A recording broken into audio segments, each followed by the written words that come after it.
20 அம்ச கோரிக்கைகளை வலியுறுத்தி வேலைநிறுத்த போராட்டம் நடத்தி வரும் தமிழ்நாடு அரசு ஊழியர்கள் சங்கத்தினர் இன்று எழிலகத்தில் சமைத்து உண்டு பேரணி மற்றும் காத்திருக்கும் போராட்டத்தை தொடங்கியுள்ளனர். ஒட்டுமொத்தமாக நியாயமான கோரிக்கைகளை அரசு புறக்கணிக்கிறது. உடனடியாக அரசு என்ன சொல்ல வேண்டுமோ முதலில் அதை சொல்ல வேண்டும். நியாயமான கோரிக்கைகளை ஏற்றுக்கொள்ள வேண்டும். அது ஏற்றுக்கொள்ளப்படும் வரை இந்த காத்திருப்பு போராட்டம் இதே வடிவத்தில் தொடரும் என்பதுதான் எங்களுடைய நிலை. அந்த புதிய பென்ஷன் திட்டத்தில் சேர்ந்து காலமான இறந்து போன ரிட்டையர் ஆன ஊழியர்களுக்கு கூட அவர்களுடைய பணம் கிடைக்கவில்லை என்பது போது இன்றைக்கு அந்த குடும்பங்கள் நடுத்தெருவில் இருக்கின்றன.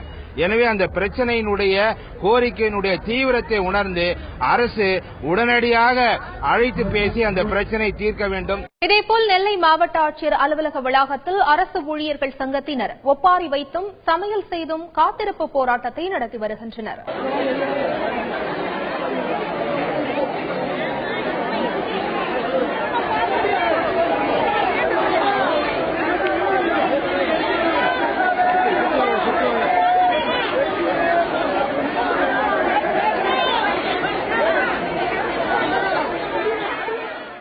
ஐந்து ஆண்டுகளுக்கு ஒரு முறை ஊதியக்குழு அமலாக்கம் செய்திட வேண்டும்.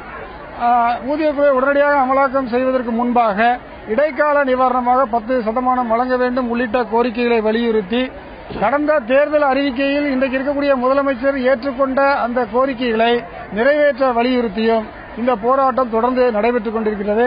மத்திய அரசு ஊழியர்களுக்கு இணையான ஊதியம் வழங்க கோரியும் அரசு ஊழியர்களின் போராட்டத்திற்கு ஆதரவு தெரிவித்தும் கடந்த 15ஆம் தேதி தொடங்கி ஆசிரியர் சங்கங்களிலும் இந்த போராட்டத்தில் தீவிரம் காட்டி வருகின்றன. தமிழ்நாடு ஆரம்பப்பள்ளி ஆசிரியர் கூட்டணியானது 15ஆம் தேதி முதல் 4 நாட்களாக அவர்களோடு இணைந்து எங்களுடைய 15 அம்ச கோரிக்கைகளை கேட்டு நாங்கள் போராடி கொண்டிருக்கிறோம். மத்திய அரசுக்கு இணையான ஊதியம் தமிழகத்து இடைநிலை ஆசிரியர்களுக்கு வழங்கப்பட வேண்டும். அந்த பழைய ஓய்வூதிய திட்டத்தை நடைமுறைப்படுத்த வேண்டும். புதிய தங்கற்பு ஓய்வூதிய திட்டத்தை ரத்து செய்ய வேண்டும் என்ற 15 அம்ச கோரிக்கைகளை வலியுறுத்தி இந்த அரசு ஊழியர் சங்கங்களோடு இணைந்து 4 நாட்களாக நாங்களும் இந்த காலை வரையற்ற வேலைநிறுத்த போராட்டத்திலே ஈடுபட்டிருக்கிறோம்.